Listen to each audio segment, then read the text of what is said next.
I'm Baron Metz, Professor of Anesthesiology and author of the book that I've been advertising, Waking Up Safer, an anesthesiologist's record of practice. Now, speaking about the book, people have asked me how I got to the cover design and also what constitutes the set that you are presently viewing. What are the parts of the set that illustrate the practice of anesthesia in the videos that I've produced in this regard. So let's start at the very beginning. Over my left shoulder is a picture of the Massachusetts General Hospital in Boston. This is where it all started. This is where anesthesia started. And then William Morton demonstrated the use of the first ether anesthetic using this replica of the inhaler, subsequently known as Morton's inhaler, that I have demonstrated here on the right. Now, informing the practice of anesthesia along the way were the writings of someone by the name of Joseph Priestley. Joseph Priestley was a chemist, an inventor, a scientist, and also a preacher. And he wrote many books and treatises on studies of air. Here in front of you are two of such books that describe the use of oxygen and nitrous oxide. These books are historical books. They were published in 1775, so over 240 years ago. That's why they're part of this set. Now, going towards how I used the cover design, I have to just briefly relate the story of the first anesthetic demonstration at the Massachusetts General Hospital. You will recall that William Morton had got the idea of administering ether and practiced on a few of his friends and fellow associates, and then was asked by John C. Warren to come and demonstrate the use of ether at the Ether Dome, which is situated at the top of the Massachusetts General Hospital that you see behind me. On the fateful day, he had just completed this device and had never actually practiced using it. He was late. He ran up the stairs to the operating room, which is at the top of the Ether Dome, and he rushed in to find a waiting audience awaiting his arrival with the anesthetic device that he was about to use to demonstrate the first ever general anesthetic in a public forum. Waiting on him was John C. Warren, who was the most eminent surgeon at the Massachusetts General Hospital at the time. To cut a long story short, Morton administered the inhaler, and the patient, by the name of Abbott, received the anesthetic, and an incision was made under his jaw to excise a tumor. Now, on this fateful day, there was a photographer in the audience, but the photographer witnessed the bleeding and as a result fell into a slump and lost consciousness, and so could never take a photograph of this seminal event in the history of anesthesia. To try and put matters right, the Massachusetts General Hospital commissioned two artists, the Prosperis, to create a painting of this seminal event in anesthesia's history that could be hung on the front wall of the historical operating room that is today the Ether Dome at the Massachusetts Hospital. To do so, they gathered a number of local physicians and surgeons to pose in a place that they would likely have stood for the actual demonstration of this first anesthetic. And from this, they took a number of photos and created this most beautiful painting of this event, which they called Ether Day 1846. This painting now hangs in the front of the Ether Dome. Now, to recount how we got to the cover photo that you see with this book, I visited the Massachusetts General Hospital, which is of course Harvard Medical School, to give a lecture in August of 2017. I gave a talk on a brief history of anesthesia, which can be found on my website as well. And after giving the lecture, I was invited to go and see this wonderful picture that I've just described. And in standing in front of the picture, a colleague of mine, Dr. Paul Firth, took a photograph of me standing in front of the picture. This photograph has been used in the cover design of the book. And that's the history of why we have a tableau of the first anesthetic from the ether dome on the cover of Waking Up Safer. Of course, this was the seminal event in anesthesia's history, and the book describes what happened afterwards in enhancing anesthesia's safety. Now, to get back to the other components of the set that I've created here for these set of videos, looking back over my shoulder, you will see the goddess Hypnos. She is the goddess of sleep. And of course, the balance in anesthesia is the balance between sleep and unconsciousness, and of course death, and that's why we always have a skull here.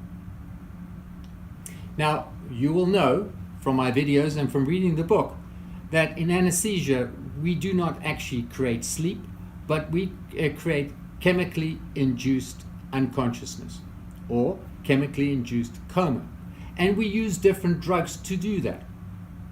Since the inception of ether, there have been various ways of administering this to the patient. The next in line was something called a Schimmelbusch mask, which basically allowed the anesthesiologist to place this over the patient's nose and then drop ether onto a gauze or directly onto this, which the patient would inhale and then go off to sleep. As we advanced with safer and safer anesthetic agents, we went to other volatile anesthetic agents like ether, and the next one was halothane. Halothane was the first synthetically designed anesthesia agent that was not serendipitously found like ether or nitrous oxide. And this carried the day enhancing safe anesthesia. However, it's only as safe as the person who administers it. I put this vaporizer at 5% halothane concentration, which is a toxic dose. If we were to give this continuously to a patient and not adjust the depth of anesthesia, this is what would happen to the patient. The patient's heart rate would go down. The patient's blood pressure would go down. The patient, of course, would be unconscious. His respiratory rate would slow and stop. The patient would turn blue, and the patient would die.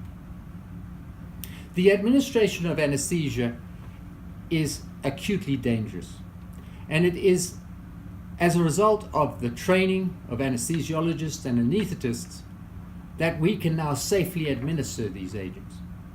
Witness the use of propofol, which I displayed here.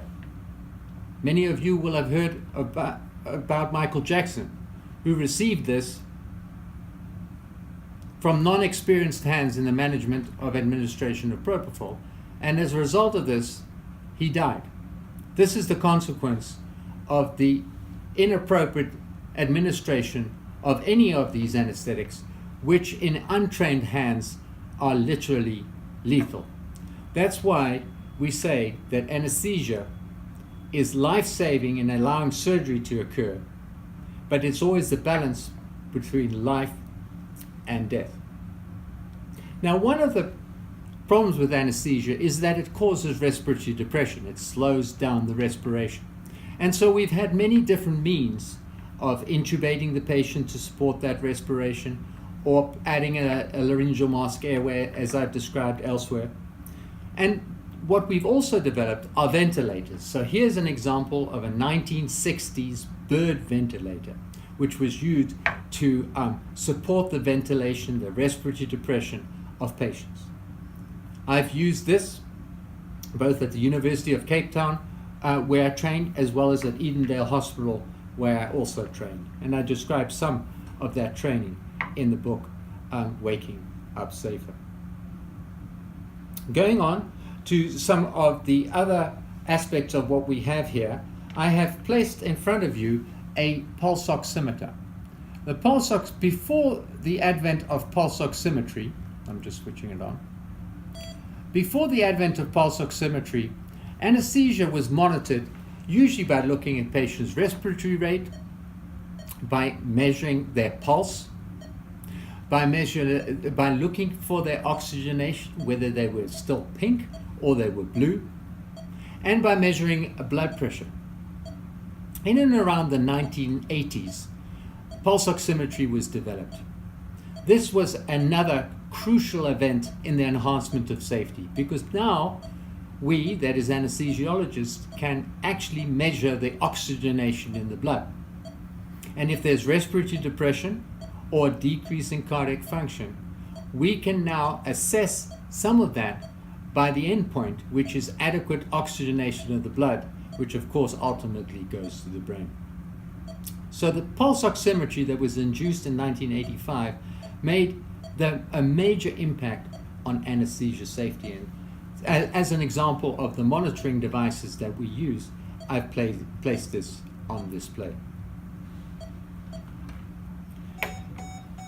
Now, many of you will also wonder about the different bow ties that I wore.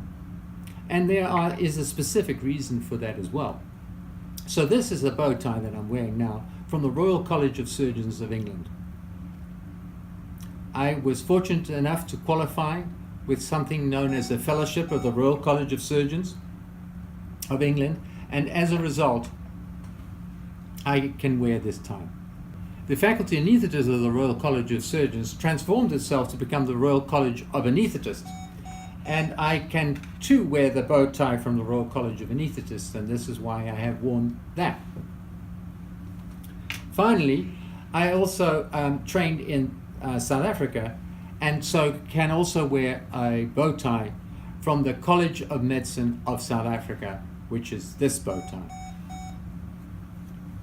And to conclude the presentation on this set, I add in the bow tie that I can wear because I'm a professor at the Pennsylvania State University, and many in the audience would recognize this bow tie. So I hope that gives you a little bit of background on how we put together the set for this set of videos.